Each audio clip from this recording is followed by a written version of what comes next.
Baruch Hashem, you're a bad Jew. Shalom.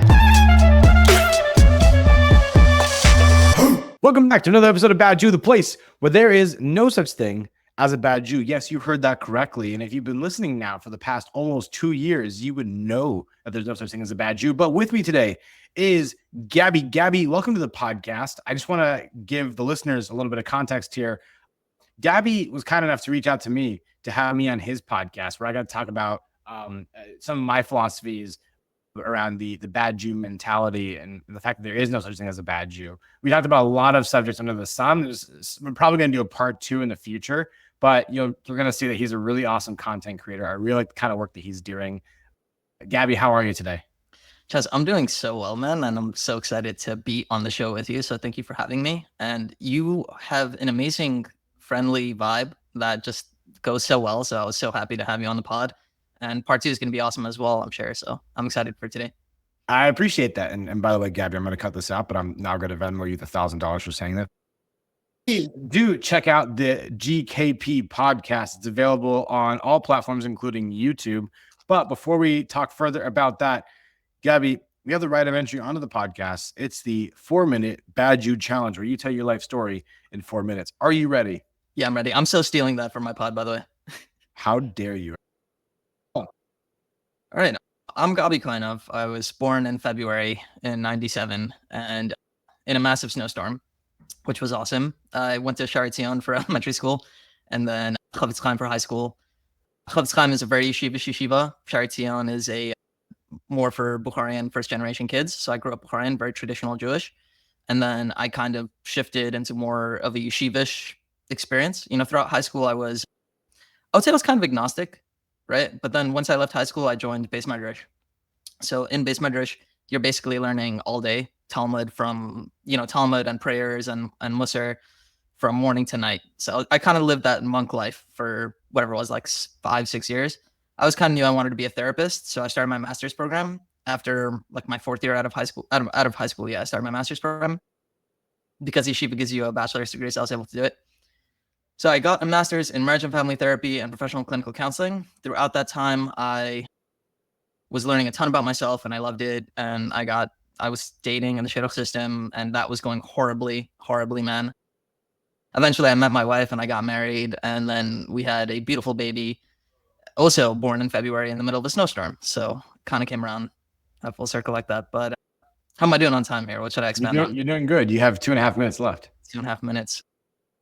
Dude, there's so much to say in 4 minutes. It's like, what part of my life am I focusing on? Since leaving yeshiva, I think it's been an interesting navigation in life, thinking about whether you'll still believe some of the things that you came in believing and how your beliefs have shifted and navigating that in the quote unquote real world. So it's just a lot going on. And yeah, I think I'm done. All right. Well, Gabi, you nailed the 4-minute Bad Jew challenge. Use it incredibly economically. Well done. So I'm really excited to learn about this particular subject because you brought the shidduch system, which inevitably led you to finding your beautiful family today. Exactly. It sounds like eventually you got a good result. But I want to learn more about the shidduch system because it's kind of an integral part to orthodoxy in the world. And what's kind of interesting is that you're not of orthodoxy anymore. You're not living that lifestyle. What does your current lifestyle look like, out of curiosity? It's a great question. I wouldn't necessarily consider myself not orthodox, like per se. I also wouldn't necessarily consider myself orthodox. I think that it's interesting. I think that there are a lot of things that the Jewish community does well, but I don't think that the pressure for everyone to need to live a certain way is healthy for everyone. And I don't think it is for everyone. And in that sense, it almost becomes a cult to me where it's like, you can't leave, and you have to live a certain way. Like my own personal beliefs have shifted dramatically since leaving yeshiva and having many interesting personal experiences involving psychedelics and otherwise.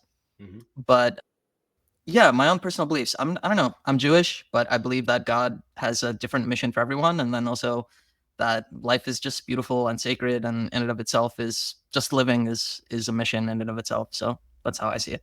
Well, I could certainly agree with those ideas for sure. And I think it's awesome that you're going through your journey and that you had your family involved in it and that you have such a unique approach to your faith for sure. let's talk about the shidduch system. By the way, this is kind of great because we've had on the podcast Elisa Ben Shalom from Jewish Matchmaking, right? So she is someone that has, literally built a business on training people to be better matchmakers, and also has done matchmaking herself plenty before. I'm curious, based on that, did you watch that show? So I saw, I think the first episode maybe. Yeah. And how similar was it to real life matchmaking? It was a while since I saw it, but there are certainly a lot of overlap. A ton of overlap. It's kind of accurate. Yeah. Okay. Kind of accurate. We'll give it a 70 percentile accuracy. Okay. I would say it's kind of like, I think in the show, she tries to be a lot more involved than your average shotgun is. If I recall correctly, it's been a while since I saw it. Maybe if I watch it again, I'll have a different opinion. But most shotguns are not as like involved in gathering information. Fascinating. Yeah. So let's actually get to the root of it then. There's a lot of people out there who, after watching that show and since then, have kind of wondered to themselves, is matchmaking for me, right? Not only that, but there's now an app that is made by an Orthodox Jew that I'm actually on. It's the only dating app I use currently. Oh, sweet. And it's called Loop. Have you ever heard of it? No. So Loop, you don't actually have to, not sponsored, by the way. Loop, you don't actually have to have, like, to be single to be on it. You can actually register yourself as a couple, so you can make shidduchs for other people. In the traditional Jewish world, there's an entire system of creating shidduchs, which is an introduction. It's to make a match, right? Yeah. So Gabi, I would love to know, how do you know if the matchmaking system is right for you? And please explain it to single old me, who is so single. Dude, no problem. It's a great question. It's a great question, man. First, just for starters, I made a series of YouTube videos on the shidduch system on my channel, where basically I broke down what the shidduch system is. Just for the context of it, it's the Orthodox Jewish way of getting people married, going from single to being married. Now, in a Jewish Orthodox world, being married is like, it's absolutely integral for going on to the next stage of your life. Like, people still view you as almost like a child when you're single. And this is kind of unfortunate, because even people in their later 20s and 30s, like, they're still kind of in that single bachelor stage or bachelorette stage until you get married, and then it's kind of like seen as the next step. So there's tremendous amount of just community pressure, family pressure. Even if it's not expressed per se, everyone feels it. So how do you know if Jewish matchmaking is for you? It's a great question. I think that it's an individual basis. Everyone is different. And I think if you're Orthodox in a community, especially the more right you go, you kind of have no choice but to use it, unless you're fine being seen as almost like an outcast. Honestly, it's pretty sad. Yeah. But are you saying that there's not a chance in an Orthodox community a single bachelor happens to be doing an errand or a chore or just living out their daily life, and they run into someone that they think is cute, who's also maybe in that same store, and then they ask them out on a date? Isn't that a thing that they could possibly do as well? Okay, bro. The more right to the community you go, like the more religious you are, I'm telling you, dude, you will be excommunicated if you do anything like that remotely. I'm serious. Yeah, Wait, the more. why? Okay, so it's a crazy, right? 50 years ago, I was talking to my wife's grandfather. He's Hasidic. He grew up in Borough Park, and her grandmother as well. She's not Hasidic. She grew up Ashkenaz, like also in Borough Park though. They said to me 50 years ago, it was totally normal for if a guy sees a girl at a pizza store to go up and say, hi, nothing inappropriate. Exactly like what you described, nothing inappropriate. That's totally okay. Today, you would be seen as crazy. You would be like, people would be in fear. A girl would not be like your average typical Beis Yaakov girl would not be comfortable with that. And it would kind of be wild. Listen, maybe if you're in your older 20s, and people just kind of became a little bit more relaxed and they don't really care anymore, that might be okay. But if you're talking about like a 23-year-old guy, 21-year-old girl, bro, it's like you would be seen as crazy if you tried something like that. The more right you go. More modern Orthodox, you meet a girl at college, whatever, that's fine. Right. Yeah. I find it fascinating, but like, what is the logic? What is the merit behind that very strict approach to how you meet someone for the first time? It's a great question, dude. What is the merit? Like, what's the virtue? I think people see it as tznius. Tznius is roughly defined as modesty, but people would view it as it's not tznius to do something like that. It's immodest in a sense. That's what I think would be the justification. Right. So does that mean then, okay, so like, if let's say I was born in a yeshivish community, in one of these, really strict ultra Orthodox communities, right? Does that mean that I've never talked to a girl for all of my life until I've had my first date? The short answer is yes. And then obviously you have people that misbehave in high school or whatever, but it's not seen as okay or normal. Yeah, if you were born in a yeshivish community, like in Lakewood, in the more yeshivish parts, or even in Queens, more yeshivish parts of Queens, most likely you've not spoken to a girl like in any regard beyond like casual, just like hello, hi, bye, whatever. Yeah. But that raises the stakes of what a first date means. Yes. For almost everybody. And they're completely separate throughout their entire childhood and early adulthood. Yes. Yeah. Completely separate. Like, I guess I don't. Okay. So then let me then say this then. Okay, because this is going to come out a little sacrilege, and I don't care. So how could you possibly know that you're straight or heterosexual if you're only exposed to boys and men your entire life? Yeah, that's such a good question. I mean, I can't speak for the gay experience, especially growing up in the yeshivish community. I don't really know a lot about it, but I have a good friend from high school. This was actually so challenging, and it blew my mind when I found out, and I felt extremely like almost bad in a sense. He, he was gay, and he knew he was gay his whole life, but he grew up kind of like in more of a yeshivish community where being gay was seen as completely unacceptable. Now I think since like Obama became president and past that, it's just like accepted. But I think before Obama, like, kids were mean, and I'm sure maybe kids are still mean today. Like if they'll call each other like, they might call each other gay to like meaning that it's lame that they're that way. But that is extremely sad. And yeah, how does somebody know they're gay? I mean, if they're attracted to men, how do they know they're straight? I don't know. That's a good question. It's just assumed that everyone's straight. Like that's the base assumption. There's a base assumption, and yeah, there are people, there are outliers that will come out as gay, obviously. And I've we had someone else in this podcast, Ray Schiller, in the past. We did an episode called "Can Jews Be Gay?" And Ray Schiller talked about her experience coming out. She was from birth in one of these Orthodox communities, and she is now what the Orthodox would refer to as off the derech, which means off the road. So she's not religious anymore, but she still embraces her Judaism in other ways, and she explores the fact that she is gay and Jewish and navigates that world, which is very fascinating. So but we're in this place now where, okay, so you're meeting a girl for the first time in that state on a first date. Was that your first time talking to a girl as well? No, so it was not my first time. Okay. But what kind of kid were you growing up? I'm curious. Yeah, you know what? It's funny. I grew up traditional.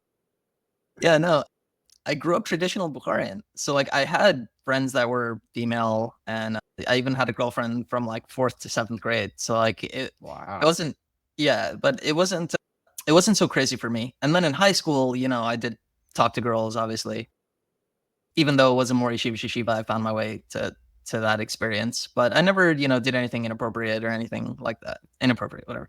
Yeah. Yeah. Okay. And so, but you had a pretty kosher relationship. It's not like you've had experience with girls, but then you went to the shidduch system. So, dude. Oh my God. Yeah. So then I get into the shidduch system. Let's get into it. Let's talk about your personal experience in the shidduch system. What was that like? Yeah, that's a great question. So getting into the shidduch system, you need to make a resume. And it sounds as stupid as it is. It's literally a piece of paper that you're basically describing your background, identity, siblings, profession, all that. But just to counter that, is it stupid? Because I mean, like, every time I created a dating app in the past, if I ever I put my pictures, I put like a little bio about myself, I put a little information, maybe even some family information. That's just a dating app thing. That's just kind of a standard practice at this point. Is that stupid though? So I agree with you. I kind of agree with you about it's the same as a dating app in a sense. The one counter argument I would say, I was on Hinge a little bit. On Hinge, it's more personality based than picture based. And I'm not vouching for Hinge. I'm not saying like Hinge is better than the shidduch system. I think it's also a bad system in many ways, has its flaws. But with regards to the shidduch system, the reason why I think it's dumb is because this is the first impression people will get of you. And the more right of the community you go, like the more religious you get, they're not even including a picture and they're not including any sort of bio. It's literally just family information. So what people are expected to do You also have reference numbers. What people are expected to do is you receive this resume of a person. Say Chaz, I get your resume. Right now, I'm looking at the references that you put on them, and I'm calling them, and I'm gathering information. What would be a good example of a good reference for dating? Like not someone I previously dated. Like who? Here, call my ex. Yeah, exactly right. No, so it's usually family, friends, and rabbis. Usually. Interesting. Okay. Yeah. Okay. So you were saying you create so it's completely based on your family and friends around you? Exactly. Yeah, it's based on the family and friends around you. And what happens is that people start gathering information based on the resume. This is the whole reason why I hate it. Like if I'm gonna get down to the bottom of it, it's because I'll tell you my experience. Like I said, I grew up Bukharian. I joined a very yeshivish community. So I would try to date girls that were of the yeshivish background, right? Because that would have made sense for me, especially because I wanted to, at the time, I thought I was going to stay in yeshiva and I wanted that type of lifestyle. Basically, they would see that resume, they would take that resume and then they would say like, oh, he's Bukharian. And if he's Bukharian, that means that probably he's, I don't know, whatever stereotypes they have in their mind. And they'll automatically say no, or do very little research and in understanding, like to make excuses of why it's a bad match and then say no and turn it down. And it's very unfortunate. And it just makes it very superficial. And I think that when I went to singles events, I had significantly more success.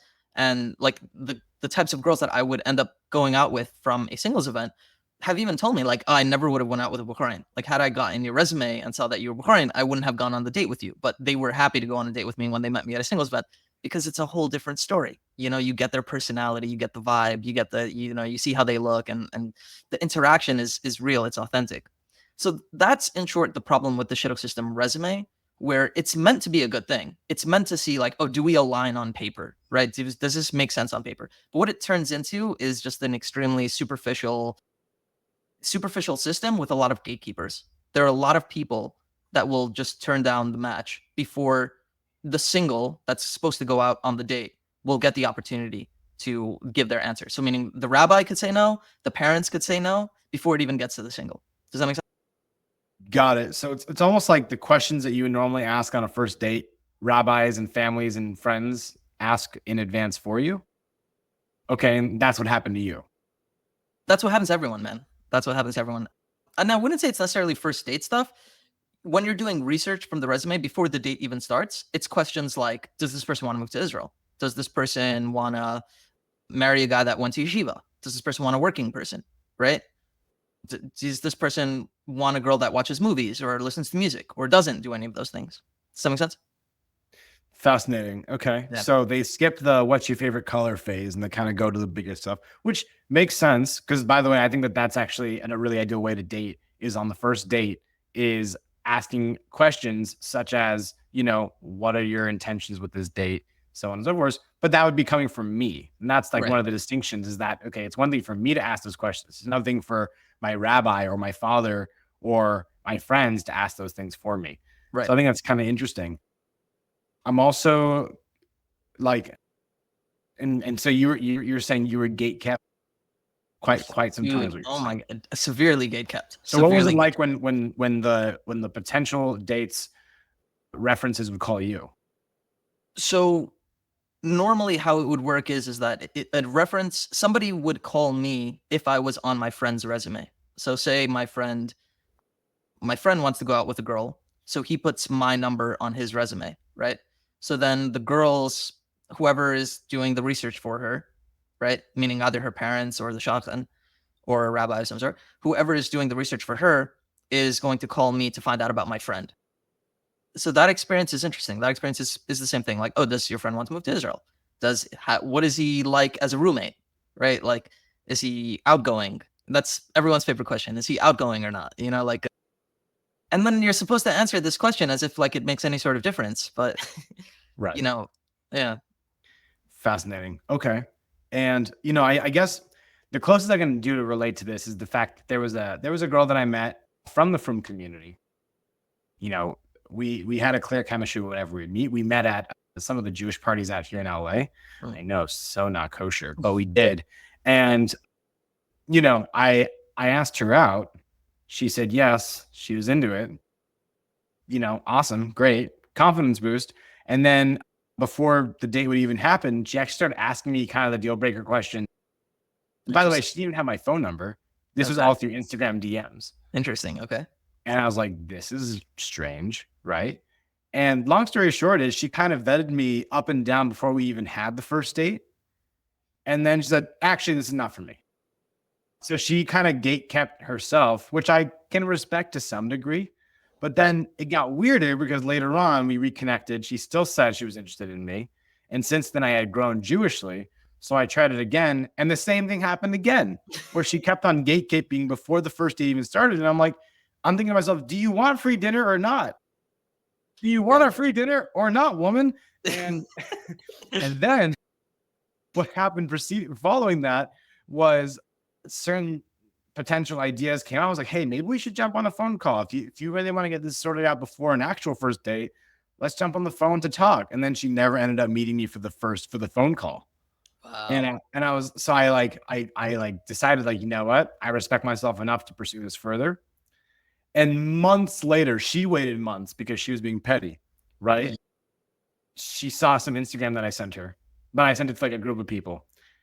And then she's like, Chaz. And I'm like, hey, what's up? And she's like, you ghosted me for months. And I'm like, no, you ghosted me for months, technically. And then this whole entire thing broke out between us. And she, like, I literally took screenshots, by the way, and I sent it to her and I had the receipts basically. And I showed her, like, no, literally, you were playing games with me. You were a fool. You could have had everything in the entire world. She could have had it all. She could have had it all. Yeah. She could have been dating the guy who has the 17th largest Jewish podcast in the world. She could have been dating a guy who would have been there to support her. She would have been dating the guy who's going to be the best father ever.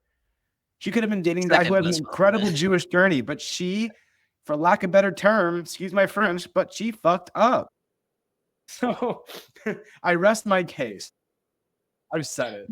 Yeah, dude. That's my story. Awesome. Yeah, dude, I love that story.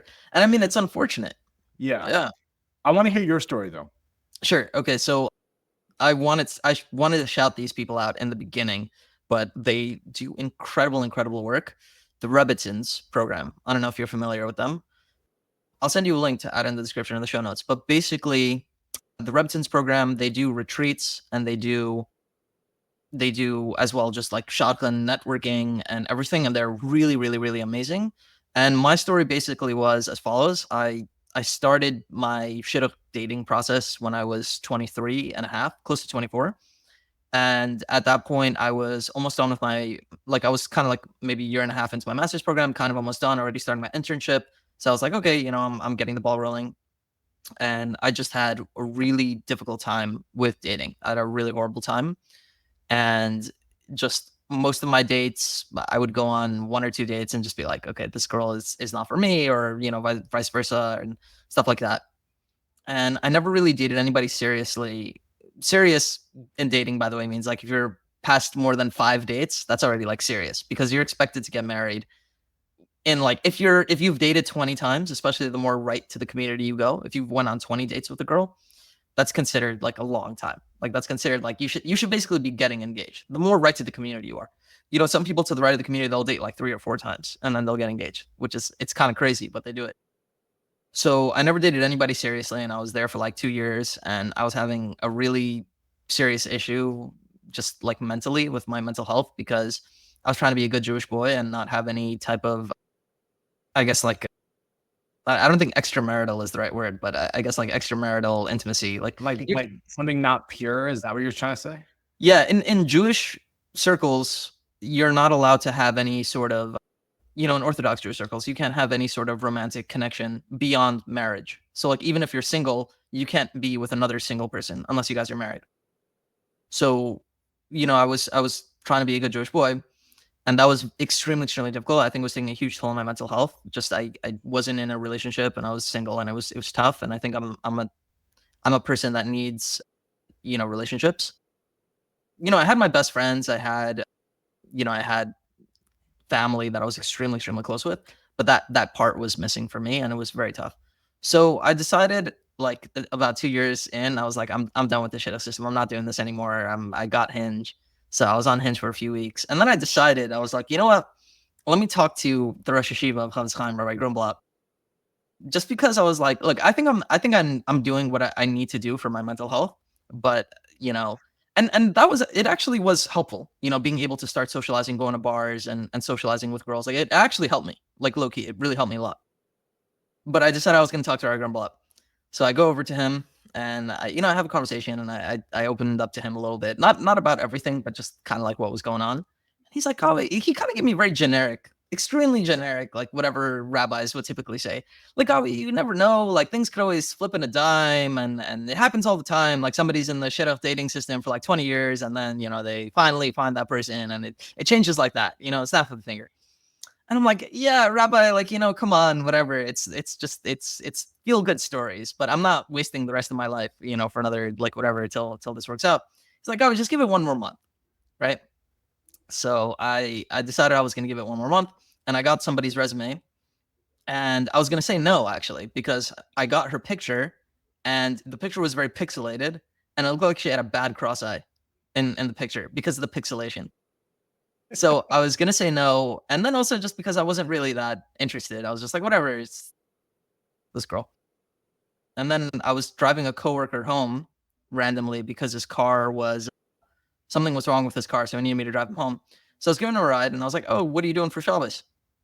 So he tells me, he's like, "Yeah, I'm actually going to my uncle-in-law's house," and he's like, "Oh, really? What's his name?" So he says like, "Oh, Usher Tao, whatever."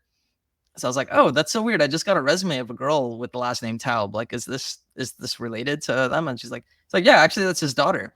So I was like, "Oh, whatever. That's pretty cool." So I started asking him a bunch of questions about her, and then I was like, "You know what? Let me just give it a shot." So I gave it a shot, and that ended up being my wife, Loki. Wow. Yeah, Wait, so that's how you met your wife? that's how I met my wife. Yeah. Wow. Okay. So it doesn't sound like, I mean, like, yeah, it took you a while, but it doesn't sound like it was too bad of a situation.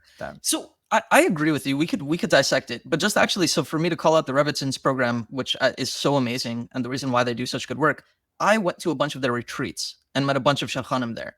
The shadchanim met my wife. My wife never went to a retreat, but she knew the shadchanim from there, and then one of the shadchanim set us up between the two of us. So they're a really amazing network, and they do more than just shidduchim. They do more than just shidduch, like matchmakers that set it up. They do retreats, they do events, they do a whole bunch of things to try and get people connected, which is like so awesome. And that's why I really love them. I think they're really making moves in the shidduch space, which is stuck with so much gridlock. There's so much fear and stagnation for anyone to do anything. And it's so crazy because in the last 50 years, like I said, it was normal back in the day. You go to a Shabbos meal and you see a girl there and you talk to that person for a little bit, whatever. And then, maybe you decide you want to go on a date with her, or, same thing in a pizza store. Like it was normal for people to talk to each other. Now that's considered crazy.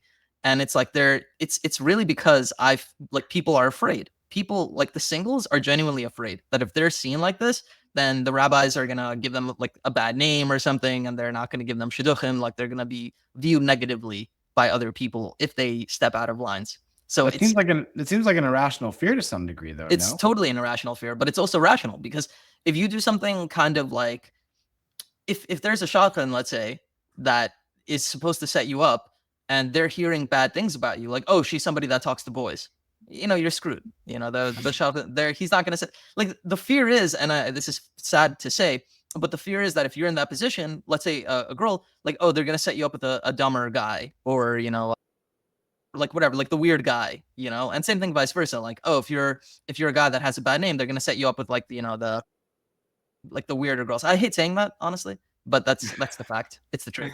So yeah, it kind of reminds me of being in the playground in school, and like, the kids who are less athletic get chosen last for the teams. Basically, it sounds like that situation. It's that situation now. And so it's like the spiritual version of that, but for dating. And so exactly. The stakes are so much higher. So much higher, dude. So much higher.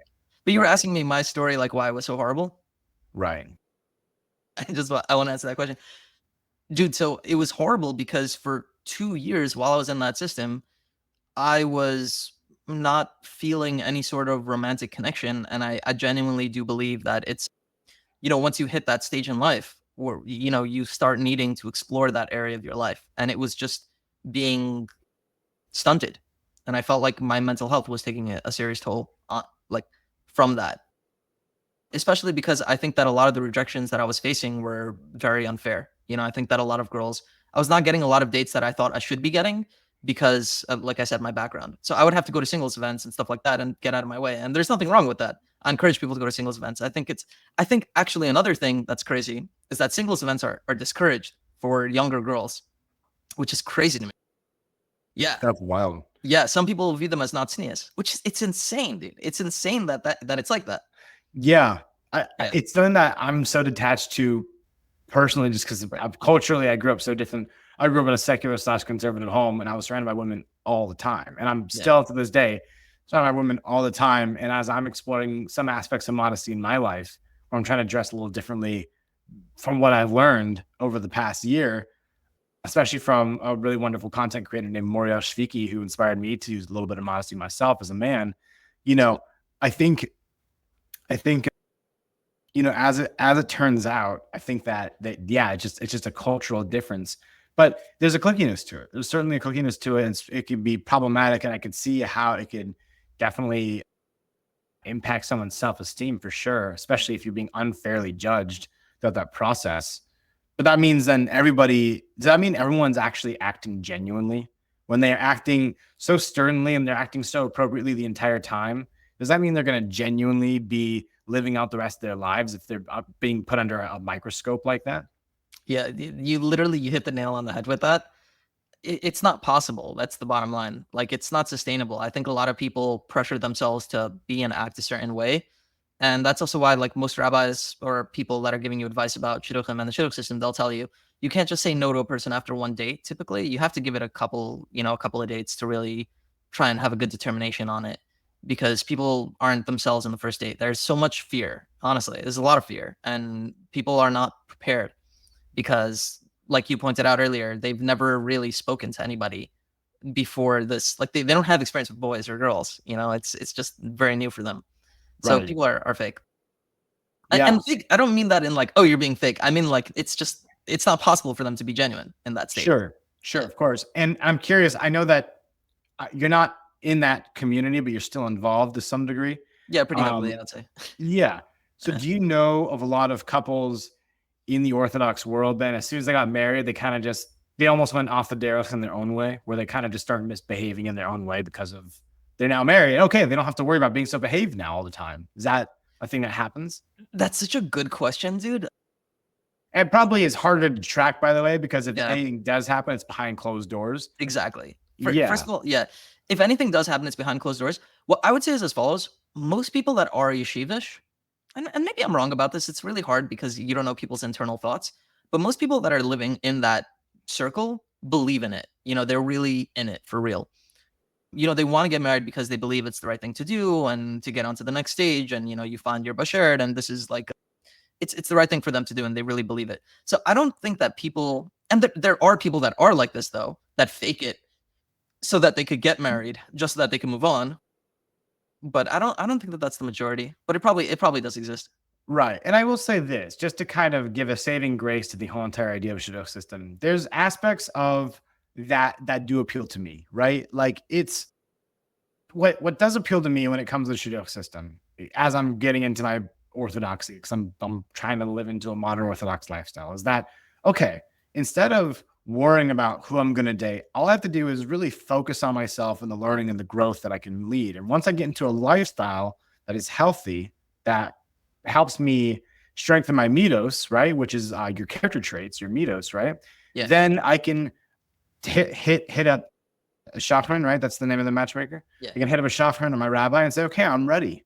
I'm ready to date. Do you think I'm ready? He gives me a thumbs up. It's greenlit. It's kosher. We move forward, and I'm into a system where I'm meeting people regularly because I'm actually ready for it. Right. So that part really does appeal to me. It's beautiful. And I think the other thing that appeals to me as well is that, looking into any Orthodox lifestyle, like I was in Jerusalem for 2.5 weeks, and I know that's not me saying, oh, I know everything about Orthodoxy now. But from what I've seen, even in the past several years that I've been exposed to Orthodoxy, it's very wholesome and it's very clean. And there's a great blend of intellectual to emotional stimuli that take place that makes for a really healthy environment.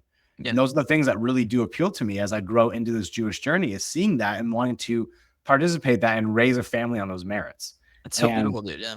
yeah, so that's why I'm moving in that direction. That's why the shidduch system makes sense to me. But I also can see that there's a double-edged sword here, that it could be terribly wonderful and terribly awful at the same time. So Absolutely. Yeah. yeah. I also want to say I feel a little bit not bad, but a little bit bad in the sense that like I've taken this time to really point out the flaws in the shidduch system.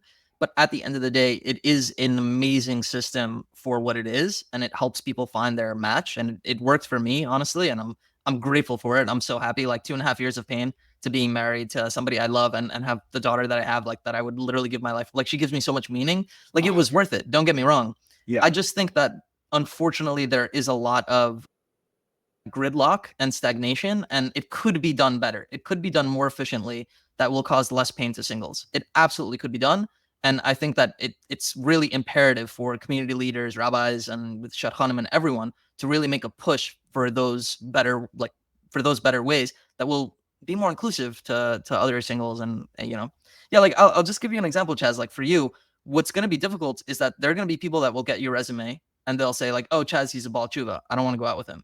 It's really unfortunate. It's superficial. And I think that there should be some type of push to be more inclusive. And because any girl that dates you will have a great time. That's the worst that could happen. She'll have a good time on her dates and then decide it's not for her, Izrat Hashem, let's hope. Yeah. But like I'll also say this is that there are shafrans that also specialize in Baal Teshuvas, as in they only introduce Baal Teshuvas to Baal Teshuvas. I believe that's how it works.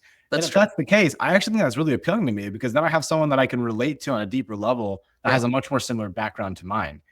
And they will also understand where I'm at too. So I think that's something that's also really appealing to me that I want to pursue. And I think that you've brought up a good point.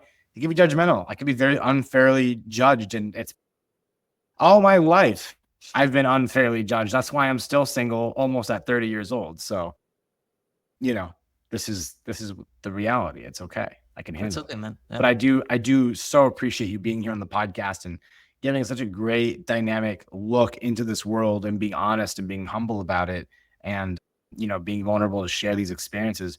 Gabi, should people want to tune into your podcast, where can they go find your show? Yes, the Gabi Koyenov podcast. It's on Spotify, Apple, wherever you listen, and on YouTube. Guys, please subscribe, follow, and I'm so excited to meet up with you there and connect. Gabi, it's been a real treat to have you on this podcast. I wish you and your family an amazing, amazing time. And I can't wait to collaborate with you again. Yeah. I'm going to be on Gabi's podcast in the JKP podcast, and I'm just really thrilled to hear the episode. I know you guys will love it. But until then, thank you so much for tuning in. And to the listeners of Bad Jew, we'll see you next Wednesday. Shalom.